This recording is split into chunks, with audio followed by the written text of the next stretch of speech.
Brother, Maranathai vende Yesu. If you are in Christ, you have no fear about death, because you have won, because Jesus has won death. According to the Bible, for a Christian, death is like a sleep. How you go to sleep and get up the next morning, like you are going to rest in the presence of God, and He is going to raise you up. So do you have to fear about death? No. எத்தனை பேருக்கு மரண பயம் இருக்குது? Hallelujah. கிட்ட வரும்போதுதான் பயம் தெரியும்.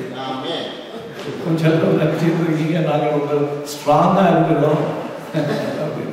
கிட்ட கிட்ட வர வர அந்த பயம் வரும். எப்போ கர்த்தருடைய promises.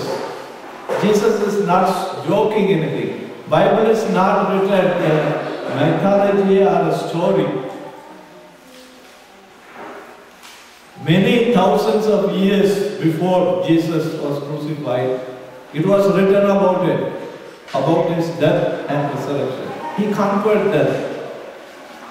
அவரால மரணம் அவரை கட்டி வைக்க முடியாத வல்லமை இல்லாத இருந்தது. இயேசு கிறிஸ்து மரணத்தை வென்றார் என்று மரணத்தை இயேசு ஜெயிப்பார் என்று தீர்க்கதரிசிகள் மூலமாக சொல்லப்பட்டதை நம்ம அறிஞ்சிருக்கணும். இப்ப நான் சம்திங் நடந்த பிறகு சொன்னேன்னா there is nothing great about it. நிறைய தீர்க்கதரிசிகள் இந்தியாவில் அங்கே இருக்கிறாங்க. பேப்பர்ல பார்த்துக்கிட்டு அங்கே தீர்க்கதரிசனம் சொல்லுவாங்க. ஒரு தீர்க்கதரிசி ஜப்பான்ல சுனாமி வரும் தீர்க்கதரிசனம் சொன்னாங்க. அப்ப இன்னொருத்தர் கேட்டாரு, ஜப்பானை பற்றி உனக்கு தீர்க்கதரிசனம் கொண்ட ஆண்டவர், உனக்கு டிஸ்ட்ரிக்ட்ல சுனாமி வந்தது, அதை பற்றி சொல்லலையே. அந்த மாதிரி தீர்க்கதரிசனம் பைபிள்ல வந்து ஏசாயா 25:8. ஏசாயா பல 100 ஆண்டுகளுக்கு முன்னால வாழ்ந்தவர். இயேசுவுக்கு பல 100 ஆண்டுகளுக்கு முன்னால ஏசாயா தீர்க்கதரிசி மூலமா ஆண்டவர் பேசினார். வாசிங்க 25:8. அவர் மரணத்தை ஜெயமாக விழுங்குவார். கர்த்தராகிய தேவன் எல்லா முகங்களிலும் இருந்து கண்ணீரை குறைத்து தமது ஜனத்தின் நிந்தையை பூமியில் இராதபடிக்கு முற்றிலும் நீக்கி விடுவார். கர்த்தர் இதை சொன்னார். இந்த ஏசாயா தீர்க்கதரிசி சொல்லுகிறார், அவர் மரணத்தை ஜெயமாக விழுங்குவார். யாரு? இயேசு கிறிஸ்துவை பற்றி. ஏசாயாவுக்கு தெரியாது யாரை பற்றி பேசுறது. ஏன்னா இயேசு கிறிஸ்து இன்னும் உலகத்துல வரல. ஆனா தீர்க்கதரிசனமா சொல்லப்படுது. இந்த ஏசாயா தீர்க்கதரிசி யாரு? அவர் தீர்க்கதரிசி குடும்பத்துல வந்தவர் இல்லை. ஏசாயா தீர்க்கதரிசி ஒரு இஸ்ரவேல் ராஜாவின் தம்பியுடைய மகன், ராஜ குடும்பத்துல வந்தவர். ஆண்டவர் தீர்க்கதரிசிகளை எங்க இருந்து எழுப்புவார்னு தெரியாது. உங்களை எழுப்பலாம். தீர்க்க தரிசனம் ஆண்டவருடைய மனதை நீங்க பேசுறது தான் தீர்க்க தரிசனம். ஆண்டவர் வெளிப்படுத்துறத பேசுறது. அப்போ இந்த ஏசாயா தீர்க்கதரிசி வந்து என்ன சூழ்நிலையில வந்தாருன்னு சொல்லியாச்சுன்னா, இஸ்ரவேல் ஜனமும் யூதா ஜனமும் ஆண்டவருக்கு ஜனங்கள், அவர் பிரித்தெடுத்த ஜனங்கள், அவங்க பாவத்துல மூழ்கி போனாங்க. சீயோன் ஜனமே நீ விழுந்து போனாயே என்று தேவன் அவரிடம் அங்கலாய்த்து சில காரியங்களை சொல்லுகிறார். நம்ம அதுல சிலதை வாசிக்கலாம்.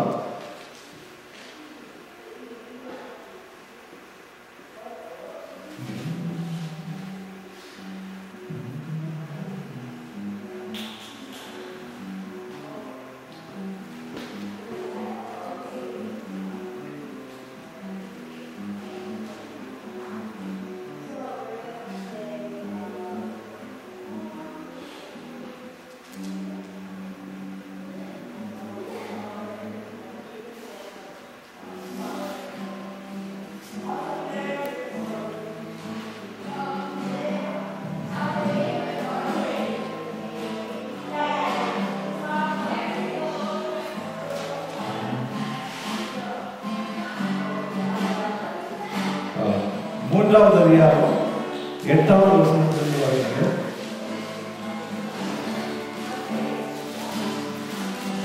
3வது அதிகாரம் 8வது வசனம். எருசலேம் பாழாக்கப்பட்டது, யூதா வெளுத்து போயிட்டு, அவர்கள் நாவும் அவர்கள் கிரியைகளும் கர்த்தருடைய மகிமையின் கண்களுக்கு என்ன உண்டாகிச்சது? யாரை பார்த்து சொல்லுகிறார்? இஸ்ரவேலையும் யூதாவையும். இப்போ உள்ள சபையை பார்த்து சொல்லுகிறார், உங்களுடைய கிரியைகள் எனக்கு என்ன உண்டாக்குறது? எரிச்சல் உண்டாக்குறது. எதனால சொல்லுங்க? வாசிங்க.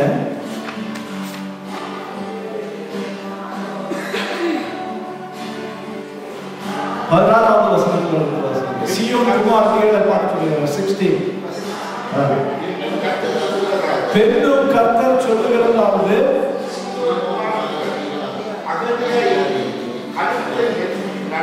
எப்படி நடந்தாங்க?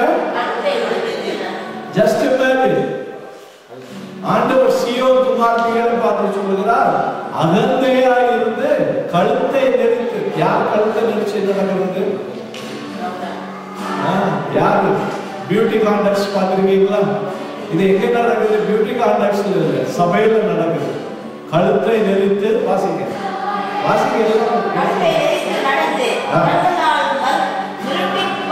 எப்படி பார்த்து?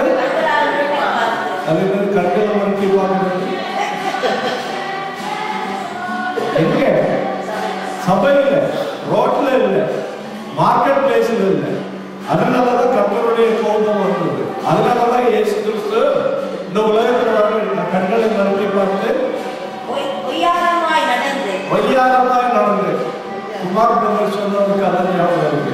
நான் மண்ணேட்டத்துல போனேன், இப்படி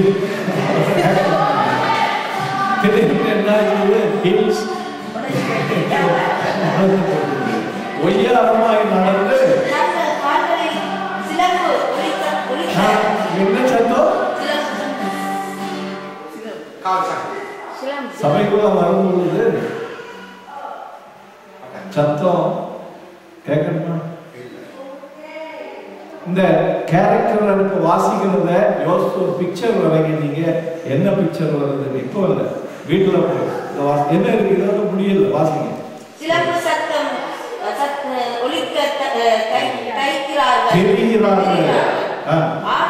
ஆண்டவர் சீயோன் குமாரத்திகளின் உச்சந்தலையை மொட்டையாக்குவார். என்ன ஆக்குவாரு? யார் ஆக்குவாரு? ஆண்டவர். ஞாபகம் வச்சுக்கிங்க. தேவனுடைய சபையில வரும்பொழுது நம்ம ஆராதிக்க வருகிறோம், நம்முடைய அலங்காரங்களை காட்டுறதுக்கு வரல. அதனாலதான் ஏசாயாவை எழுப்பினார். தீர்க்கதரிசிகள் எல்லாம் கள்ள தீர்க்கதரிசிகள். அது தொடர்ந்து வாசித்தீங்கன்னா ஏசாயா, எரேமியா தீர்க்கதரிசி, எசேக்கியேல் எல்லாம் கள்ள தீர்க்கதரிசிகள். 400 கள்ள தீர்க்கதரிசிகள் இருந்தாருன்னா ஒரு நல்ல தீர்க்கதரிசி. ஆனா ஜனங்கள் யாரை தேடினாங்க? கள்ள தீர்க்கதரிசிகளை தேடினாங்க. வாசிக்க தொடங்க. முட்டையாக்கி ஆக்குவார். கர்த்தர் அவர்கள் மானத்தை குலைப்பார். அந்நாளிலே ஆண்டவர் அவர்களுடைய ஆபரணங்களாகிய சிவப்புகளையும் சுட்டிகளையும் திரைச்சின் தாக்குகளையும் ஆறுகளையும் அஸ்தங்களையும் தலைக்காடுகளையும் சிறப்புகளையும் பாதசரங்களையும் மார்க்கச்சைகளையும் சுரங்க பாணிகளையும் தாய்களையும் மோதல்களையும் ரொக்குத்திகளையும் வினோத வஸ்திரங்களையும் சாலைகளையும் கோட்டைகளையும் கொப்பிகளையும் கண்ணாடிகளையும் ஆண்டவருக்கு அப்பவே தெரிஞ்சிருந்தது. சரி, ஆபரணம் போடுவாங்க தெரியும். என்னன்னா கண்ணாடி, கொப்பி. இப்போ உள்ள சிச்சுவேஷன் ஆண்டவர் சொல்லுகிறார். வாசிங்க. உள்ளாக்களையும் துப்பட்டாக்களையும் என்ன செய்வாரு? அப்ப சபையில எப்படி இருக்கணும்? தேவன் இது வேதனைப்பட்டு ஏசாயாவை அனுப்பினார். ஏசாயாவுடைய தீர்க்கதரிசனத்துல 6வது அதிகாரத்துல பாத்தீங்கன்னா தேவன் சமூகத்துல அவர்கள் தேவனால் அழைக்கப்பட்ட மனுஷன். தேவனுடைய பரிசுத்தத்தை பார்த்தவன் அவன் சொல்லுகிறான், ஐயோ நான் அதமானே, என்னை யார் பரிசுத்தப்படுத்துவான்னு சொல்லி ஆண்டவர் தளல கொண்டு அவருடைய வாயில வைக்கிறார். அப்போ ஆண்டவர் கேட்கிறார், எனக்காக யார் போவா? சபையை எதற்காக வச்சிருக்கிறாரு? இனி நான் வாழ்வதெல்லாம் இனி நான் சிஸ்டர் படிக்க ஒரு ஸ்டான்ஸ்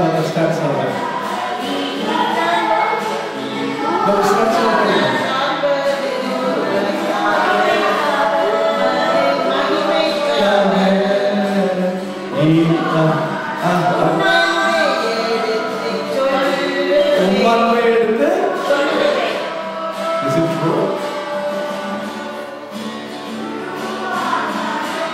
நீங்க செய்யாம படிச்சீங்கன்னா நான் ஏற்கனவே சொன்னேன், யாரு ஆண்டவருக்கு போய் நிற்பா?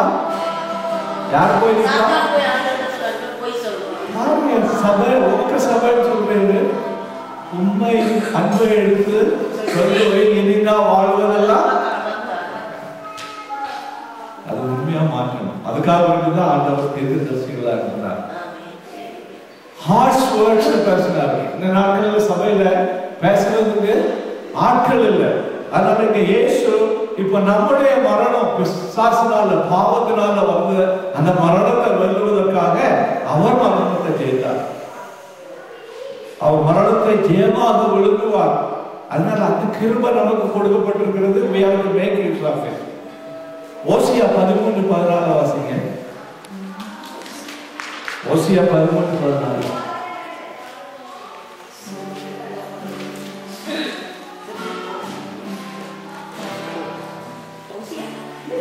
13:14. Chapter 13 verse 14.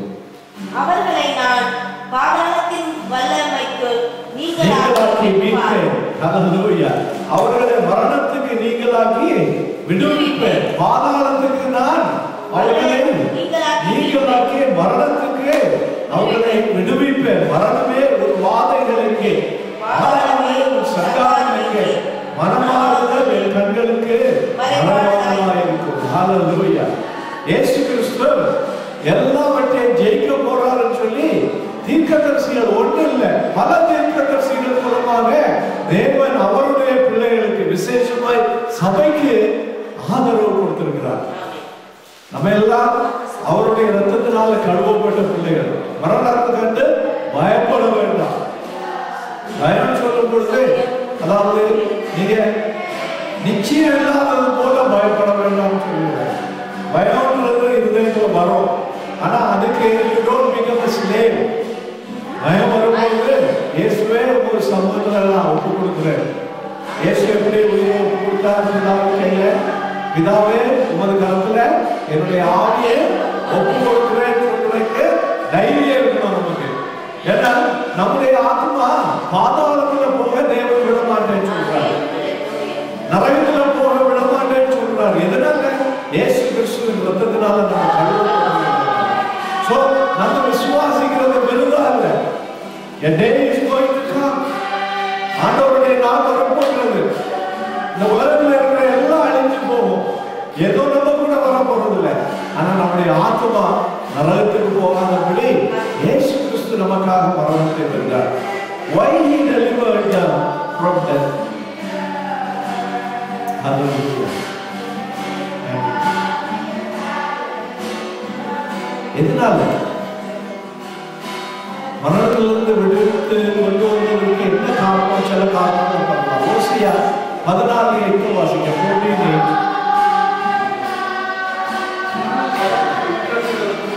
இனி எனக்கும் விக்கிரகங்களுக்கும் என்ன என்று எப்ராயிம் சொல்லுவான். நான் அவனுக்கு செவி கொடுத்து அவனை நோக்கமாயிருந்தேன். நான் பச்சையான தேவதாரு விருட்சம் போலிருக்கிறேன், என்னாலே ஒரு கனி உண்டாயிற்று என்று எப்ராயிம் சொல்லுவான். ஹல்லேலூயா. 9 வாசிக்க. 19 வாசிக்க. இவைகளை உனக்கு உணர்த்தத்தக்க ஞானம் உள்ளவன் யார்? ஆண்டவர் கேட்கிறார். சபைகளில் இந்த உணர்த்துறதுக்கு யார் இருக்கிறார்? ஏசாயாவை கூப்பிட்டு அதனாலதான் நான் ஒன்னு அனுப்புறேன் அப்படின்னு சொல்லிட்டு அனுப்புறார். இன்னைக்கு ஆண்டவர் கேட்கிறார், இந்த உண்மைகளை சொல்றதுக்கு உணர்வுள்ளவன் யார் இருக்கிறார்? நம்ம சொல்றோம், ஆண்டவரே என்னுடைய அன்பை நான் சொல்லுவேன் சொல்லிட்டு அவருடைய அன்பை சொல்ல போதுமான வாசி முடியுங்க. இவைகளை உணர்த்தத்தக்க ஞானம் உள்ளவன் யார்? இவைகளை கிரகிக்கத்தக்க புத்தி உள்ளவன் யார்? கர்த்தருடைய வழிகள் செம்மையானவைகள், நீதிமான்கள் அவைகளில் நடப்பார்கள். பாதகரோ வென்றால் அவைகளில் இடறி விழுவார்கள். பாதகரோ என்றால் அவைகளில் இடறி விழுவார்கள். நம்ம எந்த கூட்டத்தில் இருக்கிறோம்? பாதகர் கூட்டத்தில் இருக்கிறோமா? பரிசுத்தவான்கள் கூட்டத்தில் இருக்கிறோமா? ஹalleluya. பரிசுத்தவான்கள் கூட்டத்தில் இருக்கிறனா எப்படி நடக்கணும்? பரிசுத்தமா நடக்கணும். அப்போ உலகாசை வரலாமா? வரக்கூடாது. ஹalleluya. எப்படி ஒவ்வொரு நாள் வாழ்க்கையிலையும் இந்த வாழ்க்கையை அதுக்குள்ள அடக்கிட்டோம்னா we get lot of time to do service for God. கர்த்தருக்கு ஊழியம் செய்யறதுக்கு நேரம் இல்லைன்னு சொல்றதுக்கு காரணம் என்னன்னா உலக ஆசை நிறைய நம்மள வந்து தாக்குது. நான் ஒரு எக்ஸாம்பிள் சொல்றேன்.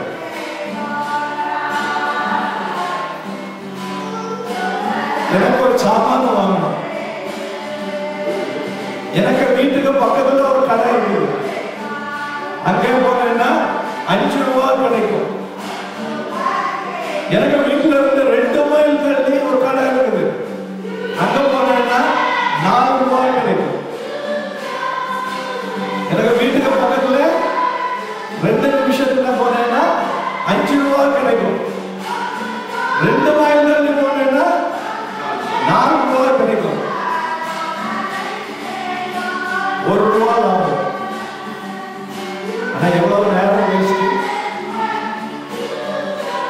2 நிமிஷத்துக்கும் 2 மணி நேரத்துக்கும் எவ்வளவு நேரம் வேஸ்ட்?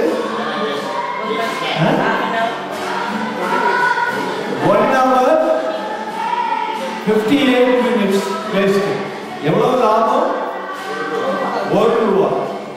இந்த 1 ரூபாவை நீங்க ஏற்றிக்கிட்டு அந்த 1 hourல half an hour pray பண்ணி half an hour பைபிள் வாசித்தீங்கன்னா எப்படி இருக்கும்? டைம் இருக்குதா இல்லையா? Who is wasting the time? Who is wasting the time? 1 hour கால வேண்டி தேவனுடைய நேரத்தை நீங்க சூறையாடி போடுவீங்கன்னு சொல்லுங்க.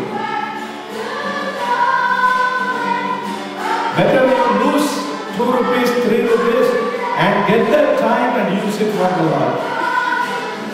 இதுக்காக தீர்க்கதரிசிகள் ஆண்டவர் சொன்னார். இங்க 1 கொரிந்தியர் 15:54 வாசிப்போம். 1 Corinthians 15:54. 1 கொரிந்தியர் 15:54.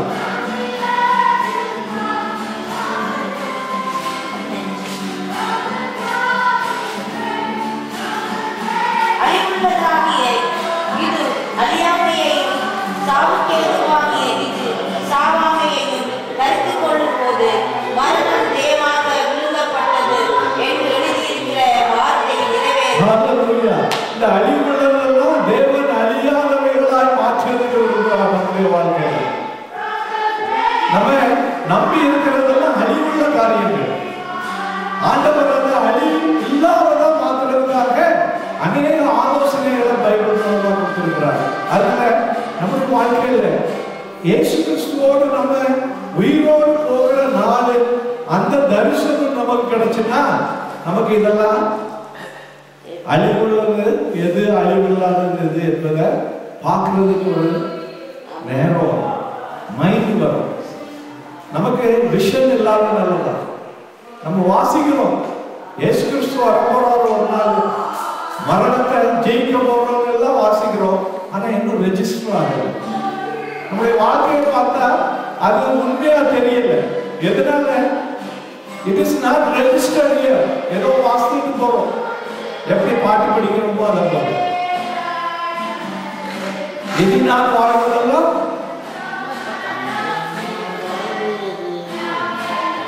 அது படிக்கிறதுக்கு முன்னால யோசிங்களா? Is it true?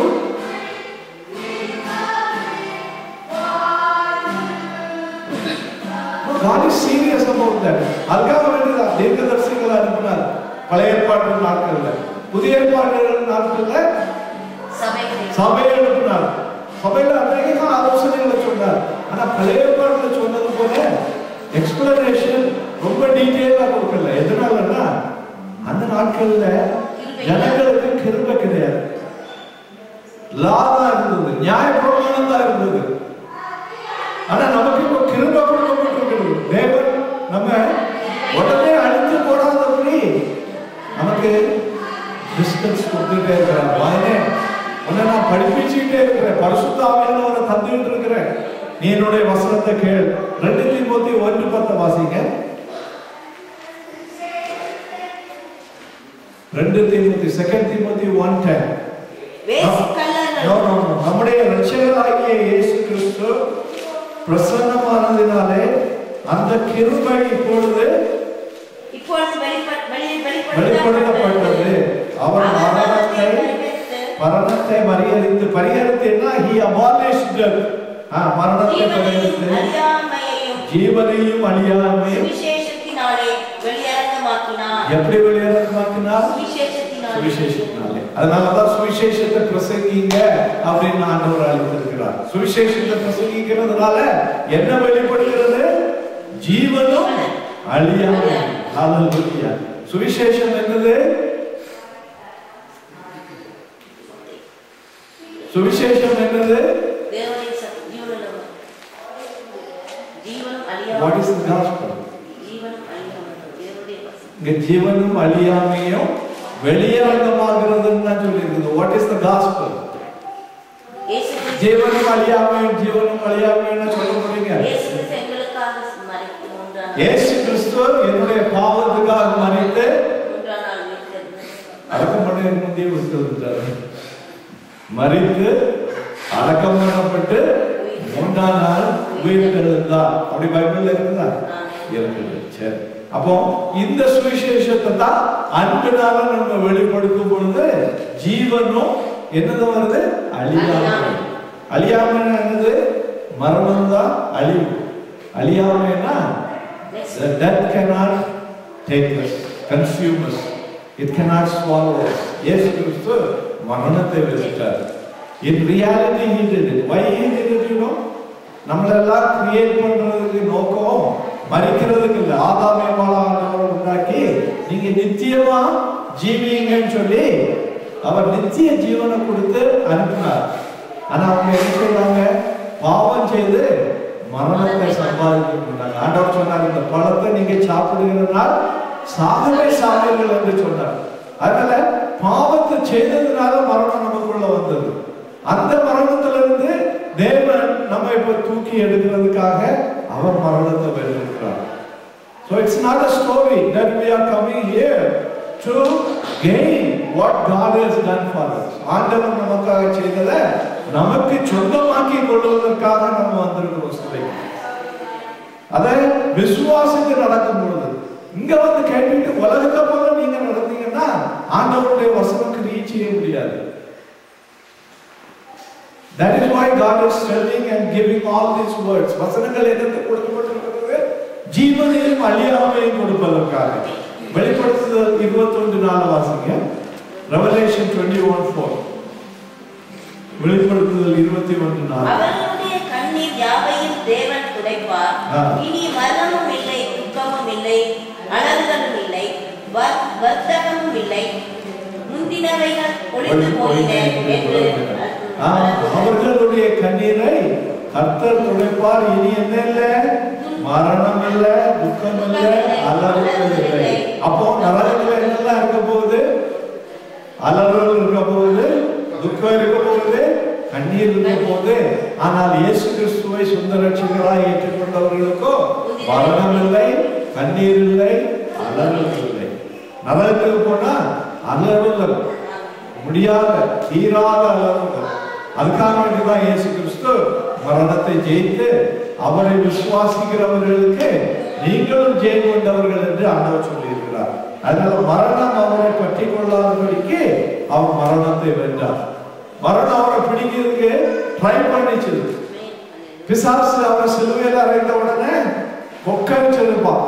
எல்லாம் நான் ஜெயித்துட்டேன், இவர் தானே உத்தரப்படுத்தி இருந்தார் ரட்சகர் சொல்லி. அவரே நான் முடிச்சிட்டேன்னு சொல்லிட்டு. ஆனா அவனுக்கு தெரியாது அவரு மறுத்து எங்க போனாரு, பாதாளத்துக்கு போய் மரணத்தை கீழே எடுத்து கொண்டு வந்தாரு. அவருடைய கையில தான் மரணத்துக்குள்ள சாவி இருக்குதுன்னு நம்ம பார்க்கிறோம். பிசாசு இல்ல, சில ஊழியக்காரங்க சொல்லுவாங்க பிசாசு அங்க இது நரகத்துல பெரிய ராஜாவா இருக்கிறான்னு சொல்லி. ராஜாவா இல்ல, நரகத்துல எப்படி போறான், தீக்குள்ள போறான். He is not a king. பிசாசுக்கு நரகத்திலே அதிகாரம் கிடையாது. He will be plunged into the fire. சில ஊழியக்காரங்க இப்படி பிக்சர் கூட எடுத்திருக்காங்க. அவரு அங்க நின்றுட்டு சிரிச்சுட்டு வா வான்னு சொல்லிட்டு ஆத்மாக்கள் எடுத்தாங்க. இல்ல, he himself is going to burn. பிசாசுக்கு ஆண்டவர் மரணத்தை வென்று சாவியை வாங்கிட்டு அவனுக்கு நாளை குறிச்சிருக்கிறார். அவன் நரகத்துக்கு எதுவும் போகல. அது நிறைய ஊழியக்காரங்க செய்யறது. ஒன்னா நரகத்துக்கு அனுப்புறேன்னு ஜெபம் பண்ணுவாங்க. பிசாசை யாருக்கா கை வச்சுட்டு ஒண்ணுன்னா நரகத்துக்கு அனுப்புறேன்னு சொல்லி, ஆண்டவரே நரகத்துக்கு அவன் அனுப்பல. இப்படி ஞாபகம் இருக்கா? வெளிப்படுத்துதல் படிக்கும் போது எப்போ அவன் நரகத்துக்கு போனான்னு சொல்லி. It's in the future. சாத்தானையும் ஆண்டவர் எரிநரகத்துக்குள்ள போகிறான், என்ன போடல. அதெல்லாம் ராப்சருக்கு பிறகு நடக்கக்கூடிய காரியம். அதனால தெளிவா அறிஞ்சிருக்கணும். அப்போஸ்தலர் 2:27 வாசிங்க. இங்க தாவீது சொல்லுகிறார். அப்போஸ்தலர் 2:27 தாவீது சொன்னதை இங்க நம்ம புதிய ஏற்பாடுல வாசிக்கிறோம். என் ஆத்மாவை பாதாளத்தில்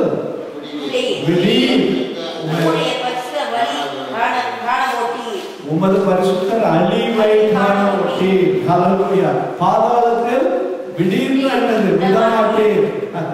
சோ உம்முடைய பரிசுத்தர்களை நீர் பாதாளத்திலே விட போறதில்லை, அவர்கள் அழிவை காண மாட்டார்கள் என்று எப்ப சொல்லுகிறான் தாவீது?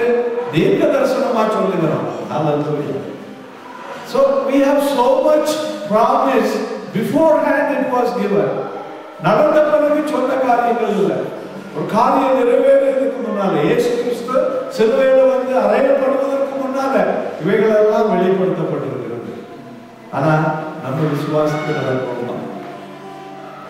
நம்ம விழித்தெழுந்திருக்கிறோமா? தேவன் விரும்புகிறது செய்யறதுக்கு நாமே ஒப்பு கொடுத்திருக்கிறோமா? ஆண்டவர் எனக்காக யார் போவார் என்று கேட்கிறார். உனக்காக நான் மரித்தேனே மகனே, எனக்காக நீ என்ன செய்தாய்? நாட்கள் கடந்து கொண்டே இருக்குது. நாளைக்கு நாளைக்கு நாளைக்கு சொல்லிட்டு இருந்தோம்னா திடீர்னு நாளைய காண மாட்டோம். திடீர்னு நாளைய காண மாட்டோம். அதனால today is the day. Determined to start now. Sacrifice all your worldly pleasures. போதும், அதுக்காக டைம் கொடுத்தது போதும். ஹல்லேலூயா. யோவான் 10வது அதிகாரம் 17-18 வாசிப்போம். யோவான் 10:17 and 18. John 10:17 and 18. நான் என் ஜீவனை மறுபடியும் அடைந்து கொள்ளும்படிக்கு அதை கொடுக்கிறபடியினால் பிதா என்னில் அன்பாய் இருக்கிறார். ஜீவனை மறுபடியும் பெற்றுக்கொள்ளும்படியாய் நான் என் ஜீவனை கொடுத்ததுனால பிதா என்னிலே அன்பாய் இருக்கிறார். அவர் ஜீவனை கொடுக்கிறதுக்கு தான் வந்தார்.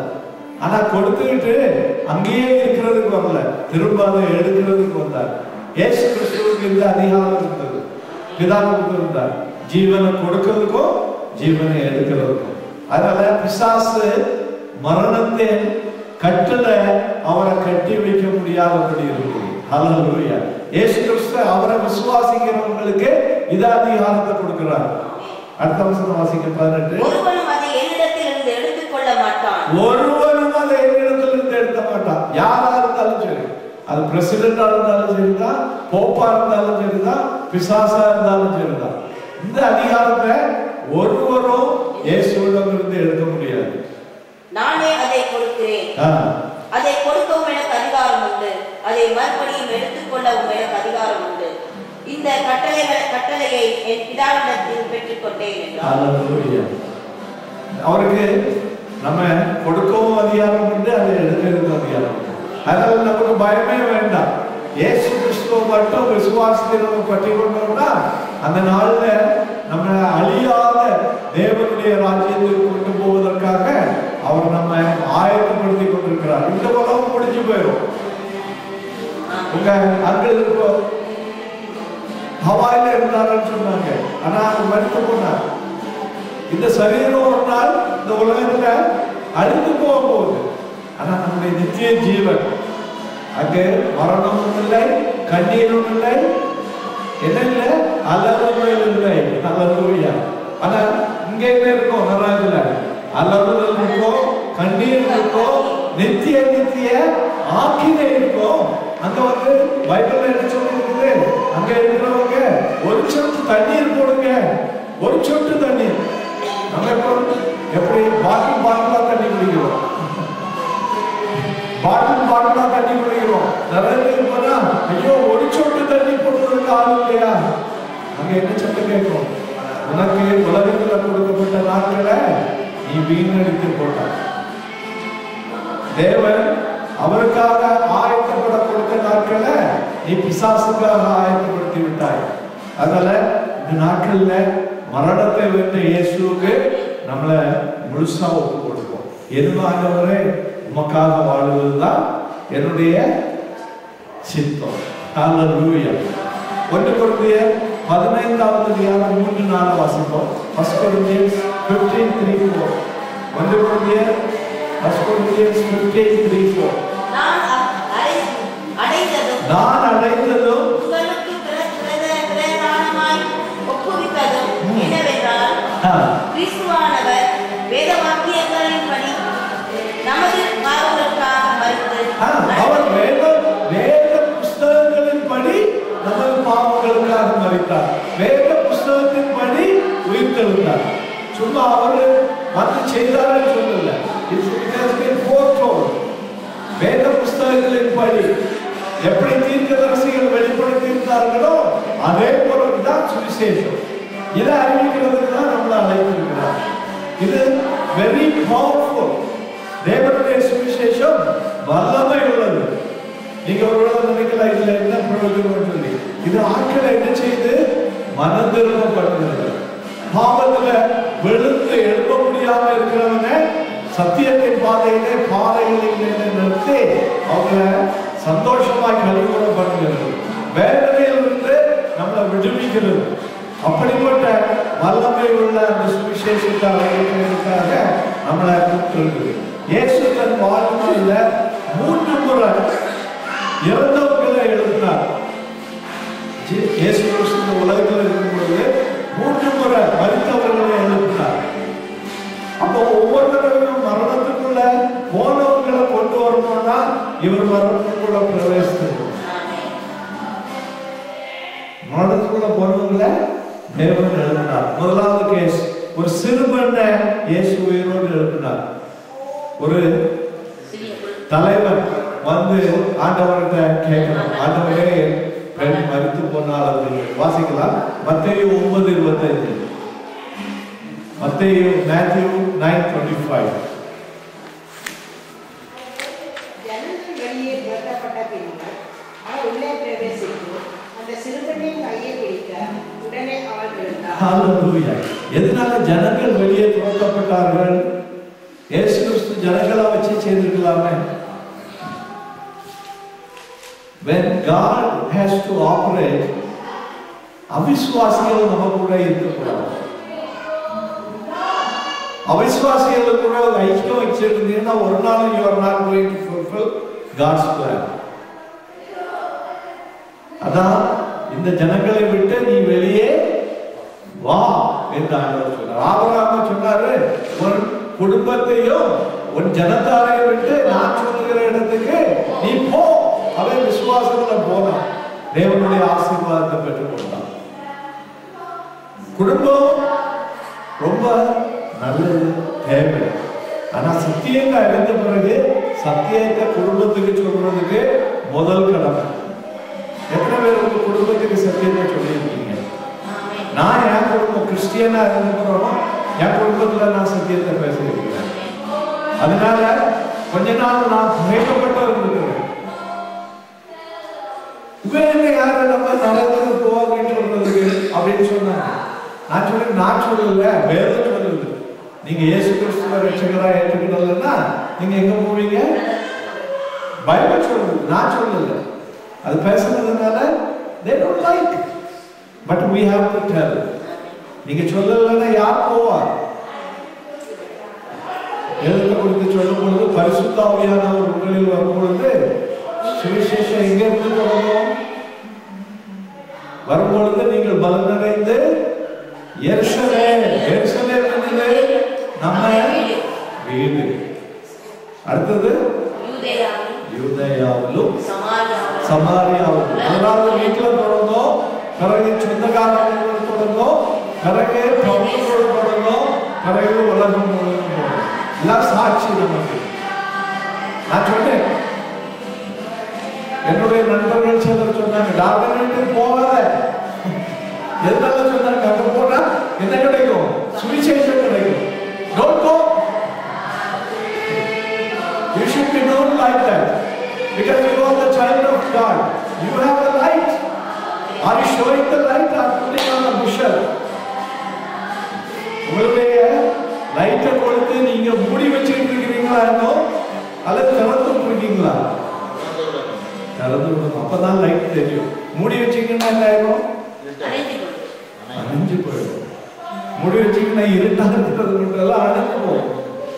அப்படிதானே?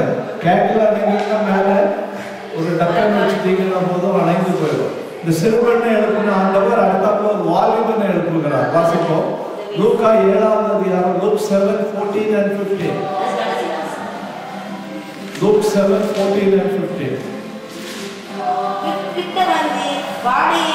ஆண்டவர் கிட்ட வந்து மரித்து போனவனுடைய பாதையை தொட்டார். அதை சுமந்தவர்கள் நின்றார்கள். அப்பொழுது அவர், வாலிபனே எழுந்தது என்று உனக்கு சொல்லுகிறேன் என்றார். மரித்தவன் எழுந்து உட்கார்ந்து பேசத் தொடங்கினான். அவனை அவன் தாயிடத்தில் ஒப்புவித்தார். இது இரண்டாவது சம்பவம். ஆண்டவர் உயிரோடு எழுப்புகிறார். மரணத்தை வென்றது மட்டும் இல்ல, மற்றவர்களையும் மரணத்தை வெல்லும்படியாய் அவரை விசுவாசித்தவர்களை மரணத்தில் இருந்து விடுவிக்கிறார்.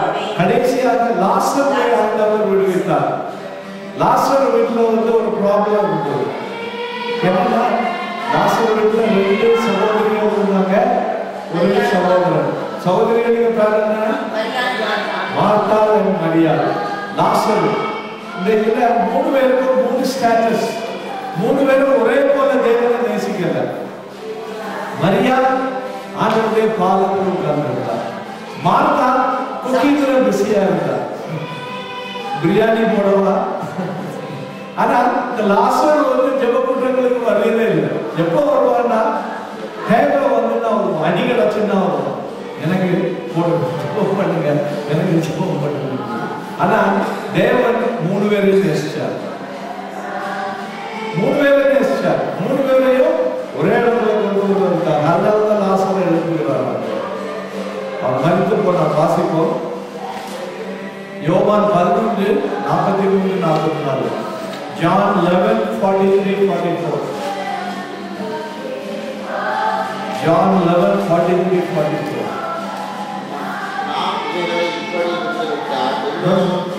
யோவான் 11:43-44. அவர்கள் தேவனால் வருகிற மகிமையிலும் ஒரு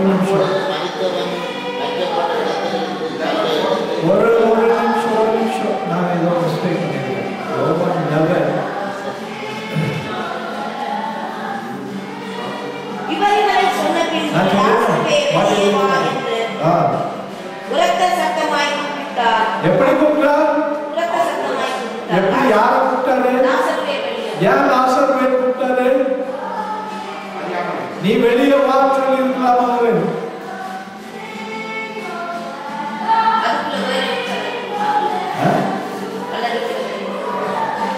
கல்லற தோட்டத்துல எவ்வளவு கல்லறை இருக்கும்? கலர் தோட்டம் கிரேவியார்ட். அங்க போனா ஒரு கலரே இருக்கும், நிறைய இருக்கும். வெளியே வாங்கினா எல்லாம் வந்துடும். லாஸ்டவே வெளியே வாங்கினார். உடனே நீ கேட்போம் என்ன சொல்லியிருக்க? அப்பொழுது மறுத்தவர் வெளியே வந்தார். அவன்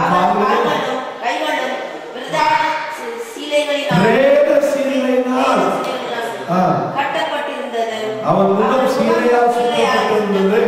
இயேசு அவனை நோக்கி இவனை கட்டமைத்து விடுங்கள் என்றார். ஹல்லேலூயா, ஸ்தோத்திரம். அப்போ 3 முறை ஆண்டவர் மரணத்தை மற்றவர்களுக்காகவும் ஜெயித்திருக்கிறார். அதனால நமக்காகவும் ஜெயிக்க போகிறார். நம்ம அந்த மரணத்துக்குள்ள போறதில்லை. நமக்கு மரணம் ஒரு ஸ்லீப். எப்படி நம்ம தூங்கி முடிக்கிறோமோ அதே போல இங்கு மரணத்துல நம்ம போறோம்னா தேவ சமூகத்துல நம்ம எழும்ப போறோம். அதனாலதான் இயேசு மரணத்தை ஜெயித்தார். He conquered death. He overcome and he said you will also overcome. அதுக்காக வேண்டிதான் நம்ம இங்க வரணும். வசனத்தை படிக்கிறதுக்காக, வசனத்தை வாசிங்கன்னு சொல்றதுக்கு காரணம் அதுக்காக வேண்டியதான். வசனத்துல தான் உங்களுக்கு ஜீவனும் என்ன இருக்கு, அழியாமையும் இருக்கிறது என்று சொல்லப்பட்டிருக்கிறது. There is life in the word of God. There is eternal life in the word of God. Eternal life na அழியாமை. Hallelujah. கர்த்தர் அதுக்காக தான் நம்மளை படைச்சது. செத்து போறதுக்கு இல்லை, சாப்பிட்டு மரித்து மிருகங்களை போல போறதுக்கு இல்லை. அவரோடு நாம் நித்தியமா வாழ்வதற்காக ஆண்டவர் உண்டாயிருக்கிறார். இயேசு மரண வெற்றியை அவரது சொந்த உயர்த்தெழுதல் மூலமாக நிரூபித்தார். அவர் மற்றவர்களுக்கு மட்டும் சொல்லிட்டு போல, அவர் செய்து காட்டினார். நமக்காக அவர் மரித்து. வாசிக்கலாம் வெளிப்படுத்துதல் Revelation chapter 1 verse 5.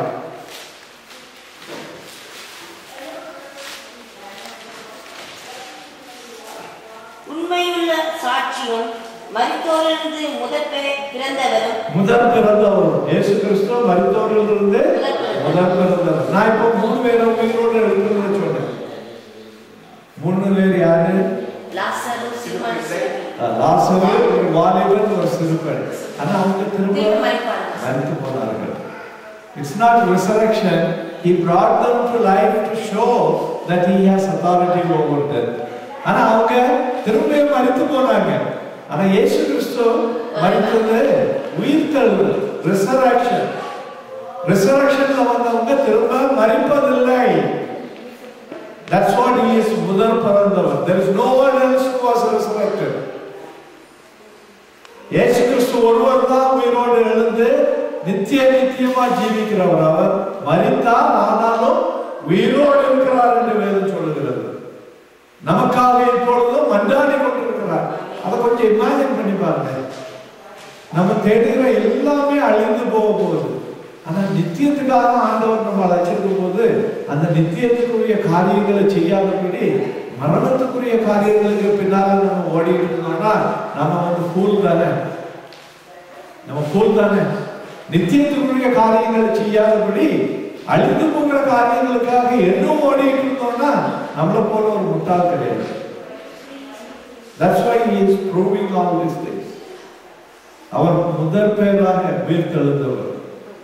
நம்மெல்லாம் யாரும் அவருடைய சகோதர சகோதரிகள். அவர் எப்படி எழுந்தாரோ அதே போல நம்மளே எழுப்ப போகிறார். இயேசு மரணத்திற்கும் பாதாளத்திற்கும் உரிய திறவுகோலை உடையவர். The key to death and the abyss that he has got it. அந்த சாவியை ஆண்டவர் வாங்குகிறதுக்கு தான் மரித்து பாதாளத்தில் போய் எடுத்துட்டு வந்தார் என்று வேதம் சொல்லு. வாசிங்க வெளிப்படுத்துதல் 1:18. Revelation 1:18. ஆனால் சதா காலங்களில் உயிரோடு இருக்கிறேன். ஆமென். நான் மரணத்திற்கும் பாதாளத்திற்கும் உரிய திறவுகோல்களை உடையவனாக இருக்கிறேன். அப்போ who has the authority to death? இயேசு. அதனால இயேசு கிறிஸ்துனா உங்க சரீரத்தை கொல்லுகிறவனை பற்றி நீங்க பயப்படாதீங்க. உங்க சரீரத்தை கொன்ன பிறகு நரகத்துக்கு அனுப்புகிறதுக்கு யாருக்கு அதிகாரம் இருக்கோ அவருக்கு பயப்படுங்கள் என்று இயேசு சொன்னார். இன்னைக்கு ஒருத்தர் கொலை செய்துட்டான்னா இட்ஸ் நாட் ஏன் நம்ம மரித்தா என்ன செய்வோம்? இயேசுவோடு எழுப்ப போறோம். சோ மரணத்துக்கு பயம் இல்லை. அதனாலதான் மிஷனரிஸ் தான் ஊழியம் செய்ய போயிருக்கிறாங்க ஆபத்தான இடத்துல. அவங்க மரிச்சாங்கன்னா next day they will be with Christ. பாலை கேட்கும்போது பால் சொல்கிறார், நான் விரும்புகிறேன் என் கர்த்தரோட போயிடணும்னு சொல்லிட்டு, ஆனாலும் நான் இருந்தேன்னா இந்த ஜனங்களை கர்த்தரோட நடத்துறதுக்கு எனக்கு சான்ஸ் கிடைக்குமேன்னு சொல்லுகிறார். அவர் இருக்கிறது ஜனங்களை கர்த்தரோட நடத்துகிறதுக்காக, அல்லது அவர் விரும்புகிறதே ஆண்டவரோட போயிடுறதுக்கு. எனக்கு ஒன்னாலும் பரவாயில்ல, அவர் எருசலேமை விட்டு அவர் ரோமுக்கு போறதுக்கு முன்னால அங்க தீர்க்க தரிசனம் சொன்னாங்க, எருசலேமுக்கு நீர் போனீங்கன்னா உண்மை கையை காலையும் கட்டுவாங்க. ஜனங்கள் எல்லாம் அழுதாங்க. அப்ப என்ன சொன்னாரு, ஏன் அழுது என்னங்க மனசு உடைக்கிறீங்க? நான் போறேன் ஆண்டவருடைய சித்தத்தை செய்யறதுக்கு. இதுதான் ஆண்டவருடைய சித்தம்னா I am ready to go and die. மரணத்தை குறித்து எனக்கு பயம் இல்லை. மரிச்சேன்னா that is a blessing for me. மரணம் எனக்கு ஆதாயம், சாவு எனக்கு ஆதாயம் சொன்னாரு. It's a gain for me. அதனாலதான் மரணத்தை கண்டு நமக்கு பயம் இல்லை. மரணம் வந்து it will immediately transport to the presence of God. இங்க நம்ம கண்ண மூடணும்னா where do we see? Hallelujah. A beautiful book was written, Other Side of Your Grave, other side of your death. அந்த புத்தகம் வந்து நான் எம்பசியில வேலை செய்யும்போது I got that book. So I wanted to give it to some Hindu friends. ரெண்டு chapter வாசித்தோம். God will take it back. We don't want. They were scared. கண்ணை மூடினா எங்க கண்ணை திறக்கும்? எல்லாரும் நினைச்சிட்டு இருக்காங்க நம்ம எல்லாரும் மோட்சத்துக்கு போயிடுவோம். ஆனா Bible gives the clear picture. உலகம் பூரா அப்படிதான் சொல்லுது, நாங்க எல்லாம் போகிறோம் மோட்சத்துக்கு. But it's not true. அதனாலதான் ஆண்டவர் சொல்லுகிறார், மரித்தேன் ஆனாலும் இதோ சதா காலங்களிலும் உயிரோடு இருக்கிறேன், நான் மரணத்திற்கும் பாதாளத்திற்கும் திறவுகோல்களை உடையவனாய் இருக்கிறேன். வேற யாருக்கே கிடையாது திறவுகோல், ஆண்டவருக்கு தான் இருக்குது. So he can send us or he can stop us.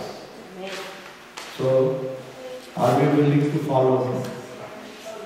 இனி நான் வாழ்வது கடைசியில் ஏதோ ஒருக்க படிக்கணும் சிஸ்டர், உணர்ந்து படிக்கணும். இனி நான் வாழ்வது ஆண்டவரே உமக்காக. இயேசு எல்லா மனிதரையும் மரணத்தின் ஆதிக்கத்திலிருந்து எழுப்புவார். இப்ப இதுதான் the greatest truth the other religious people does not know. கர்த்தர் நம்மள மட்டுமா எழுப்ப போறாரு? யாரெல்லாம் எழுப்ப போறாரு? whole world, but not at the same time. முதலாவது பரிசுத்தவான்களை எழுப்ப போறாரு, அதுக்கு பிறகு இரண்டாவது வருகையில எல்லாரும் எழுப்ப போறாரு.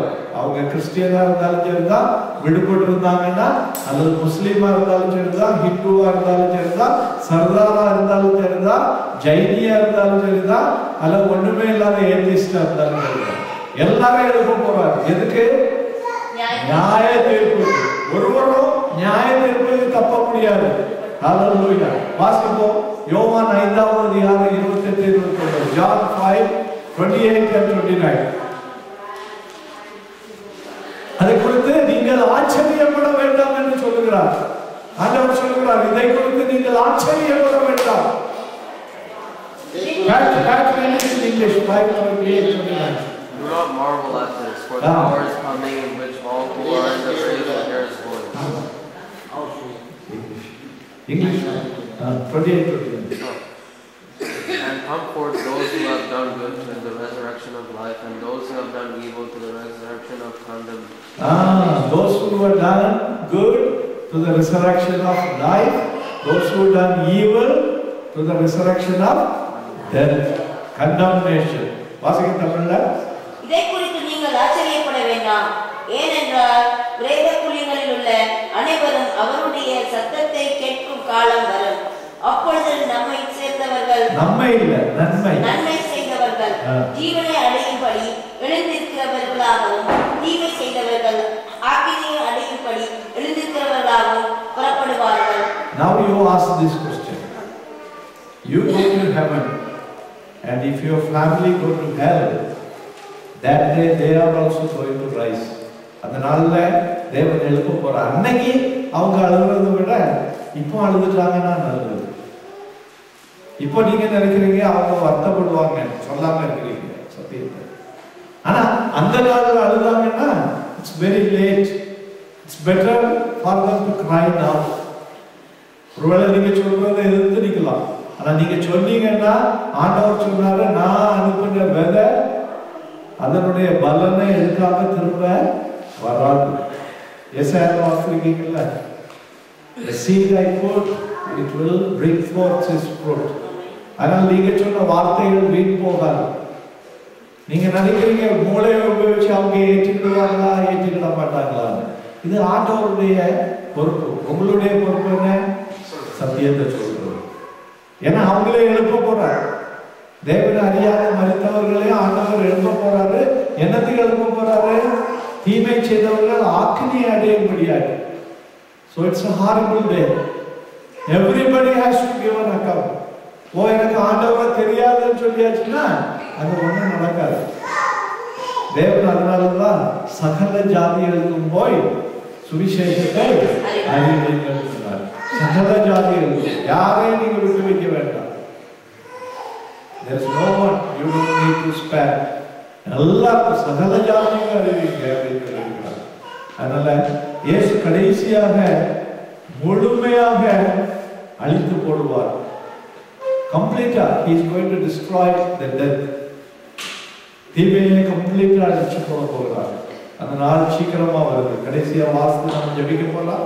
1 கொரிந்தியர் 15வது அதிகாரம் 1 Corinthians 15:25 and 26. 1 கொரிந்தியர் 15:25-26. எல்லா சத்துருக்களையும் தமது பாதத்துக்கு கீழாக்கி போடும் வரைக்கும் அவர் ஆளுகை செய்ய வேண்டியது. அறிவிக்கப்படும் கடைசி சத்துரு மரணம். கடைசி சத்துரு, the last enemy is the death, and he is going to take us out of death. எல்லாரும் அவர் எழுப்ப போகிறார். Hallelujah. So that day is going to be either a happy day or a saddest day. We are going to receive this glory of resurrection. We will rejoice. Those who are not going to get resurrection of life, they are going to cry all their life. ஏன்னா நித்தியமான அக்கினியில அவங்க போறாங்கன்னு சொல்லப்பட்டிருக்கு. அந்த மரணத்தை ஜெயித்த இயேசு நமக்காக கொடுக்கப்பட்டதற்கு காரணம் மற்றவர்களுக்கு அவரை குறித்து சொல்வதற்காக. இந்த நாளிலே நாமே ஒப்பு கொடுப்போம்.